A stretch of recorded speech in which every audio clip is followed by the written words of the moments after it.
Hi friends, welcome to ஜோதிமா சமையல். இன்றைக்கி நம்ம வீடியோவில் என்ன பார்க்க போகிறோன்னா, அரிசி பை வச்சு ஒரு கட்டைப்பை தைக்க போகிறோம்.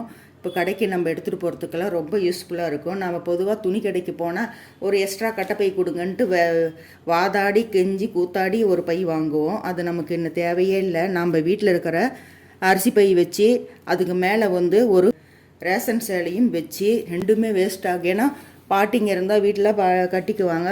சில பேர் இது இல்லைன்னா அது ஏதோ ஒரு லைனிங் துணியாவோ எதுக்கோ யூஸ் பண்ணிக்கிறாங்க. இந்த ரெண்டுமே வச்சு நான் இன்றைக்கி ஒரு சூப்பராக ஒரு கட்டைப்பை ரெடி பண்ண போகிறேன். வாங்க அது எப்படி செய்யலான்னு பார்க்கலாம். இப்போ இந்த அரிசி பையில் ஒரு 22 இன்ச்சுக்கு கட் பண்ணி எடுத்துக்கோங்க. இல்லையா ஒரு முக்கால்வாசி கட் பண்ணி எடுத்துக்கோங்க. ஒரு அரிசி பையில் முக்கால்வாசி கட் பண்ணி எடுத்துக்கோங்க. அவ்வளோதான். அந்த மாதிரி கணக்கு வச்சு நீங்கள் வெட்டிக்கிட்டிங்கன்னா போதும். இந்த ஓப்பன் பகுதியிலேருந்து வச்சுக்கோங்க, கீழ்ப்பகுதி வெட்டுங்க. இப்போ இந்த ஓரத்தில் 1.5 இன்ச்சுக்கு ஒரு மார்க் பண்ணி பாக்ஸ் மாதிரி வெட்டிக்கணும். இப்படி ஒரு சின்ன பாக்ஸ் மாதிரி தான் வரும். இந்த அளவுக்கு நம்ம வெட்டிக்கலாம். அதே மாதிரி இந்த மூலையிலையும்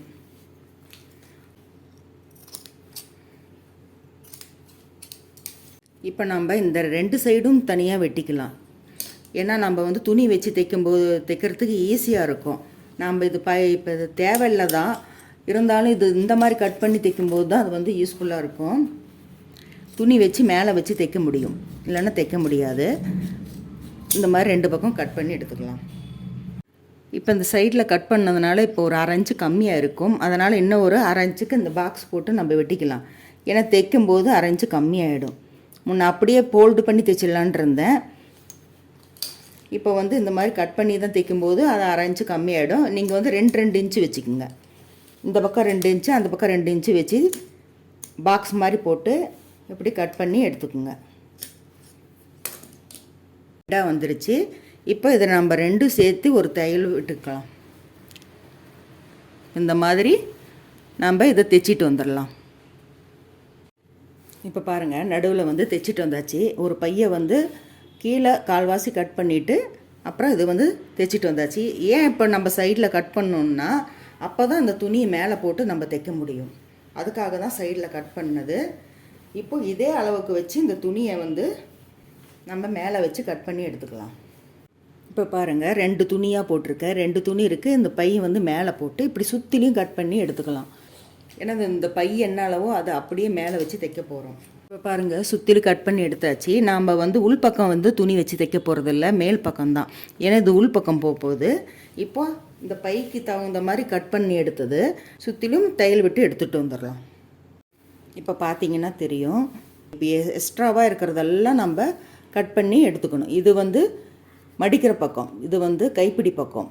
இந்த இடம் கட் பண்ண வேண்டாம். இந்த இடம் இது எல்லாமே இந்த கட்டைப்பைக்கு இருக்கிற அரிசி பையில் இருக்கிற எக்ஸ்ட்ரா துணி கட் பண்ணி எடுத்துக்கணும். சுற்றிலும் கட் பண்ணி எடுத்துகிட்டு பார்க்கலாம். இப்போ நம்ம என்ன பண்ணணுன்னா, இப்போ 2ஆக விரிச்சிருக்கு இல்லைங்களா, இதை இந்த சைடில் நாம் தையல் விட்டு எடுத்துகிட்டு வந்துடலாம். நான் ஏன் தைக்கிறது காமிக்கலைன்னா அந்த அளவுக்கு ஸ்டாண்டில் எட்ட மாட்டேங்குது என்னுடைய ஸ்டாண்டு. அதனால தான் நான் செய்முறை விளக்கமாகவே சொல்கிறேன்.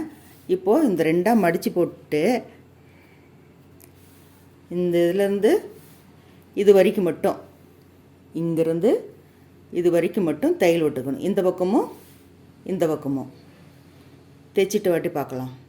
இப்போ பாருங்கள், இந்த சைடும் அந்த சைடும் தையல் விட்டாச்சு. இப்போது இந்த ஓப்பன் இப்படி மடித்து வச்சு தைச்சிக்கணும். இந்த தையலும் ஜாயிண்ட் ஆகணும். இப்படி ஒரு தையல் விட்டுட்டு வந்துடலாம் 2 பக்கமும். பாருங்கள், அது தைச்சிட்டு வந்தாச்சு. இப்போ நம்ம திருப்பிக்கலாம். திருப்பி பார்த்தீங்கன்னா எப்படி இருக்குன்னு தெரியும். பாருங்கள், இந்த அளவுக்கு பை ரெடி ஆகிடுச்சு.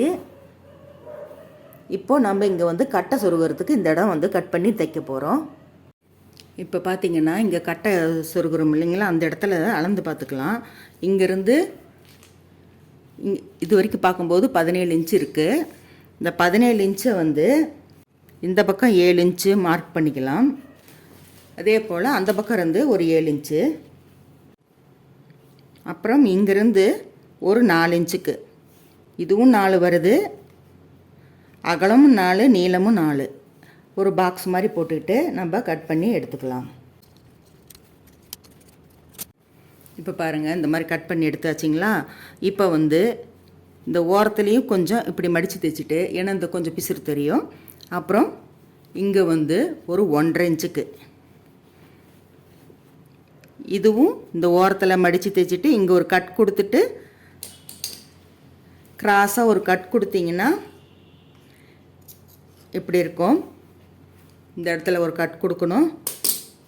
அதே போல் இந்த மூலையிலும் ஒரு கட் கொடுத்துட்டு, உங்களுக்கு இதில் சொன்னாலே நல்லா புரியும். ஃபஸ்ட்டு இந்த பினிஷிங்கெல்லாம் முடிச்சிடணும். இந்த ஓரத்தில் ஒரு 1/2 இன்ச்சுக்கு மடித்து தைச்சிடணும். இந்த பக்கம் மடிச்சிங்கன்னா இங்கே கட் கொடுத்துறதுனால இதுவும் பாருங்கள் மடங்கிடும். இதுவும் தைச்சிக்கணும். அப்புறம் இந்த இடத்துல பாருங்கள் இப்படி மடிச்சிடணும். மடிச்சுட்டு இங்கே மேலே வந்து ஒரு 1.5 இன்ச்சுக்கு மடித்து தைச்சிடணும். மடித்து தைச்சிட்டிங்கன்னா இங்கே வந்து கட்டையை நம்ம சொருகிடலாம். இதையெல்லாம் ஃபினிஷிங் பண்ணிவிட்டு வந்து பார்க்கலாம். இப்போ பாருங்கள், தைச்சாச்சு. சுற்றிலையும் பாருங்கள், உங்களுக்கு பார்த்தாலே தெரியும். இது தைச்சி காட்ட வேண்டிய அவசியமே இல்லை, சொன்னாலே உங்களுக்கு புரிஞ்சுப்பீங்க. இது 1.5 இன்ச்சுக்கு மடித்து தைச்சிருக்கேன். இந்த கார்னர் கட் பண்ணிவிட்டு அதை அப்படியே ஃபோல்டு பண்ணி தைக்க வேண்டியது தான். இப்போது நம்மக்கிட்ட ஏற்கனவே கட்டப்பை இருக்கும், அது நிறையா கிழிஞ்சு போயிருக்கும், இன்னும் பழசாக இருக்கும், இல்லை உடஞ்சி போயிருக்கும். ஒவ்வொரு கட்டை உடஞ்சி போயிருக்கும், ஒரு கட்டை மிச்சம் இருக்கும். அதை வந்து நம்ம இப்போது தைக்கிறதுக்கு முன்னாடி கூட நம்ம போட்டு தைச்சிக்கலாம். இல்லையா தைச்சிட்டு வாட்டி கூட அந்த கட்டை வந்து லென்த்தாக இருந்தால் தான் போதாது, கொஞ்சம் கட் பண்ணி ஒரு ரம்பத்தில் அறுத்து கட் பண்ணி கூட நீங்கள் இந்த மாதிரி வந்து கோத்துக்கலாம். ஏன்னா அது வந்து லென்த்து அதிகமாக இருக்கிறனால போடுறதுக்கு சிரமமாக இருக்கிற மாதிரி இருக்கும். இது வந்து கரெக்டாக போயிடுச்சு. ஒவ்வொன்று லென்த்து அதிகமாக இருந்துச்சுன்னா நீங்கள் என்ன பண்ணுறீங்கன்னா ரம்பத்தில் அறுத்து, இப்போ பாருங்கள் ரெடி ஆகிடுச்சு. இப்போ இந்த பக்கமும் அதே மாதிரி போட்டுக்கலாம்.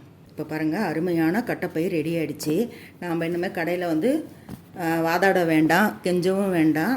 நம்ம வீட்லேயே வந்து அரிசி பையும் ரேஷன் புடவையும் இருந்தால் போதும். அருமையான வந்து கட்டைப்பை நம்ம ரெடி பண்ணிக்கலாம். இதில் பாருங்கள் எவ்வளோ சாமானம் வேணால் வாங்கி போட்டுக்கலாம். நல்லா தாங்கும், நல்லா கிரிஃபாகவும் இருக்குது.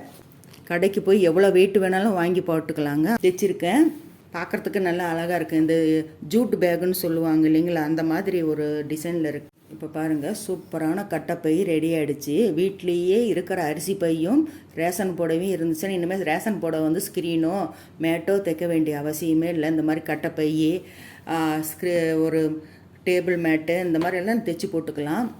அருமையாக இருக்குது பாருங்கள், சூப்பராக இருக்குது. நீங்களும் இது மாதிரி செஞ்சு பாருங்கள். நல்லா ஸ்ட்ராங்காகவும் இருக்கும், திக்காகவும் இருக்கும். இந்த வீடியோ பிடிச்சிருந்துச்சுன்னா ஒரு லைக் பண்ணுங்கள், கமெண்ட் பண்ணுங்கள். மறக்காமல் ஜோதி அம்மா சேனலை சப்ஸ்கிரைப் பண்ணிக்கோங்க. மீண்டும் உங்களை அடுத்த வீடியோவில் சந்திக்கின்றேன். பாய்.